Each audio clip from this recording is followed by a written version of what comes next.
Hello everyone, it's Melanie here with Vintage Hill Studio. Welcome along as I try a new technique today using a stencil and some texture paste. Here's what my card looks like. I'm very excited about it. This was a new technique I was trying to accomplish. I'm using this DCWV, the Primrose Stack paper, and this stencil. And here is the distressed texture paste. So here's a closer look at that 12 by 12 paper stack. I've used this for many cards, so it has a little bit of use here, but some beautiful papers. And I'm going to choose one of these to play around with the texture paste and that stencil. So I decided to go with the musical notes. I thought it would look good on there. And I can place this over the top and kind of see where that might go on the paper. So my card base is 5 by 6.5 inches, and I'm going to cut this mat down to just within 1/8 of an inch, just to give me a little bitty border around the edge. Okay, and then I'm pretty close to getting started with the stencil and the texture paste. But first I'm going to try to pick a few pieces from this paper pad to complement the bird that will be going on the front. This will help me with my color selection and also my placement. Now I really like this little piece here, so I'm going to cut that out very quickly. Just trying to balance my card across the diagonal view here.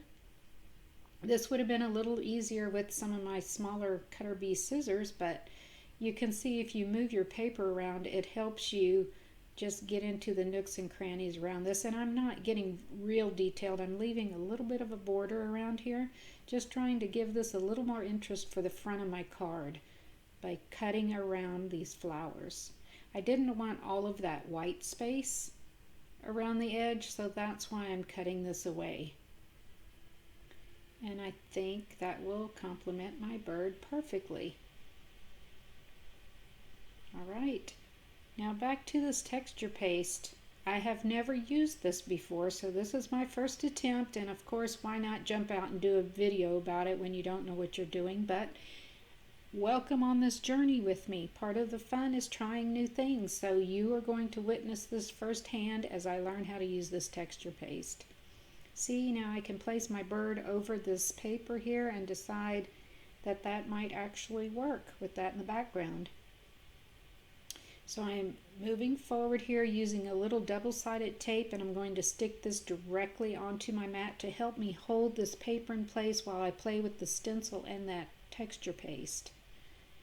Then I'll get the bird on the front of my mat here and just use a little bit of painter's tape to secure that down. Now I did not spray the back of my stencil with any kind of adhesive, so I'm just going to use my fingers to try to keep this taut while I apply this texture paste. Got a little scrap piece of paper here because I wasn't sure what to expect with this, and I kind of use my palette knife and smooth it out, and it's like a very thick butter. That's the consistency that I would liken this paste to. Okay, and that looks good. Now I thought I would really like to add some color to that texture paste, and I don't know what I'm doing here, but I thought I'd use some distress ink, add a little droplet of water, get that moving around, and just see what happens when I kind of fold that into the texture paste. So I'm just starting with a very little amount here, just experimenting to see if this will even work to tint the paste. Now on the packaging of the texture paste, it says that it's opaque, and it is very thick. And of course I'm just starting out with a little bit here because I don't know what I'm doing, and I don't know why I'm so stingy with a lot of my products, because you know we're never going to use these up in our lifetime probably. So you should be a little more generous with this, but I'm just starting on the small side because A, I don't know how it works, and B, I'm not sure how much I need. So I can equate this attempt to like when you're mixing colors of paint together, you should always mix more than you think you need, because when you run out, then you take the chance that it's not going to be the same consistency or color level. but live and learn here. Now you can see I'm being very frugal with this texture paste. I think it would be easier if you just put a big old dollop on there and then go across and kind of scrape it with your palette knife.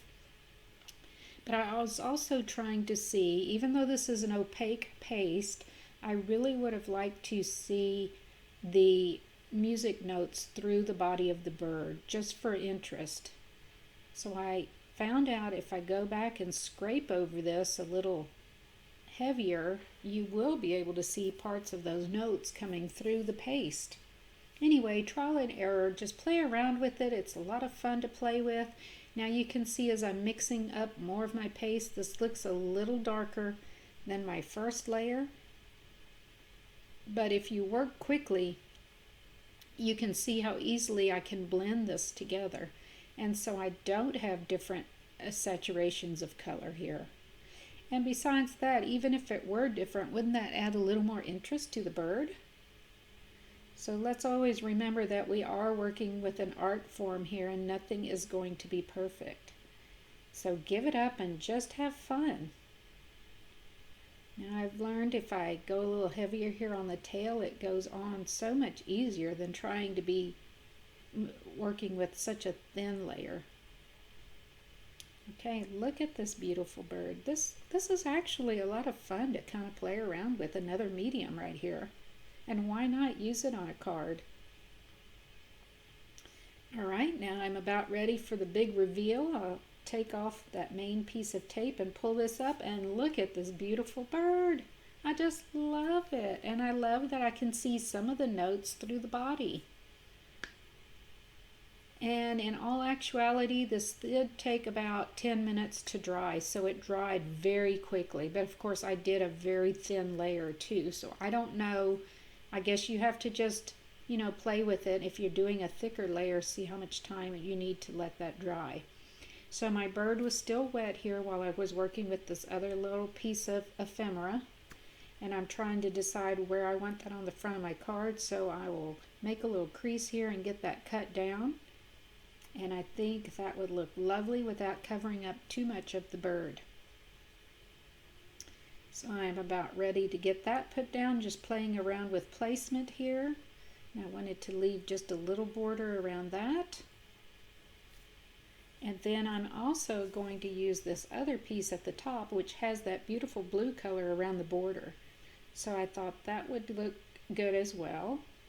So I'm quickly, this time, using my little cutter bee scissors, which work much better at intricate hand cutting. And I'll go around the edge very quickly. And then I can determine where I want this on the top left-hand corner of my card. Of course, the whole thing's not going to fit across because it would overlap the bird, and I don't want that to happen. So I will kind of just eyeball where I want it and make a little crease with my fingernail and then get that cut down to the proper size. Okay, now to kind of get this to blend from left to right at a diagonal, I'm going to bring over a little vintage photo in the distress ink and a finger dauber and just go over that cut edge of that little piece of ephemera there in the top left. Now I didn't go around the other three edges because I don't want to cover up that turquoise color in the border, which is the reason I picked that piece of paper to begin with. The last thing is this die cut, Happy Birthday. I think that will look pretty on the card. I'm just trying to decide what color of paper to use there, and I'm going to go with this blue color. So I'll bring over my Sizzix Big Shot die cutting machine and run this die, Happy Birthday die, through there very quickly. Get that popped out and it will be ready to go on the front of my card. Now I just need to determine if I want to have that just completely horizontal on that little piece of ephemera or tilt it just a bit. And I'll take a look at that and see what appeals to me the most. This is a beautiful little die and I've used it many, many times. It's by Crafter's Companion. Okay, now my bird is dry. I can go ahead and leave that double-sided tape on the back because it's not going to hurt anything. I'm going to get my adhesive put down here with the tape runner and get that put on the front of my card before I add the ephemera parts. Okay, remember we left a little bitty border around here. So align that the best I can. Get the basic card put down. And finish getting this put together. Okay, again, working on the diagonal from the top left down to the lower right. Just adding a little more interest to the front of my card. I love this little memorandum notepad thing right here with the cutout flowers. And I decided that would look pretty good popped up on foam tape, just for a little more dimension. So I'll quickly get that put together. Remove that release paper and it will be ready to go on the front of my card. Okay, these are titanium scissors I'm using, by the way, and the foam tape does not stick to those scissors. If you're looking for a good pair of scissors for foam tape, I suggest you look in the sewing section for some titanium steel scissors. Really works well with any kind of sticky products. Okay, and then off camera I have sprayed my happy birthday with some spray adhesive, and I'll get that put down. And we're doing pretty well on our card here. Okay, this is where I decided my bird was looking a little bright, so I'm going to bring over a little more of that vintage photo and my finger dauber and just very, very lightly go around the stenciled texture paste bird, just to kind of tie it in with the other colors in my background paper and my ephemera pieces. So that finishes my card for today, and this was so much fun to work with. Now I'm going to have to look at more stencils and see what else I can do with that texture paste. I love working with it so much, and it really wasn't that intimidating. So if you've been thinking about working with texture paste, give it a try. I think you will enjoy it. Until next week, everyone, happy crafting. Come back and see me next week for another video. And please feel free to subscribe to my channel. Bye-bye now.